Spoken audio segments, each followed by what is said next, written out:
দিয়ে চলে এসেছি ক্লাস 7-এ সায়েন্স নিয়ে।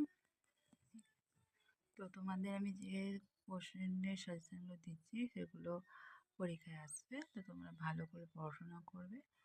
তো question mark 2, question mark 3, question mark 5, এছাড়াও তোমাদের শর্ট কোশ্চেন আসবে, শূন্যস্থান পূরণ আসবে, এ থেকে বি কলম মেলা এগুলোও দেবে।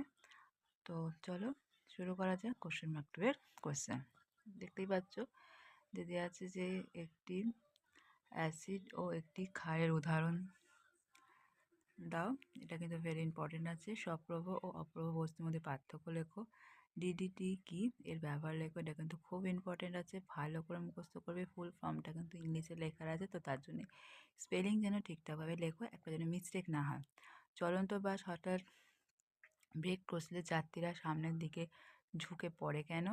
পরমাণু ক্রমাঙ্ক বা পারমাণবিক সংখ্যা কাকে বলে? পরমাণু নিস্তরিত হয় কেন?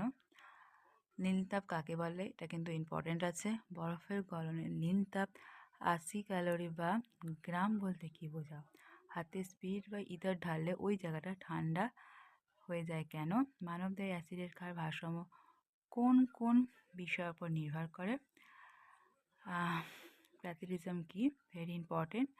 পাস্তুরাইজেশন কি, এর প্রক্রিয়া আর আবিষ্কারককে। গ্লোবাল ওয়ার্মিং বা বিশ্ব উষ্ণায়ন কি, এটা কিন্তু খুব ইম্পর্টেন্ট। পৃথিবীতে অবস্থিত 4টি বায়োডাইভার্সিটি হটস্পটের নাম লেখো। এই হচ্ছে তোমাদের 2 নম্বরের শর্ট কোশ্চেন।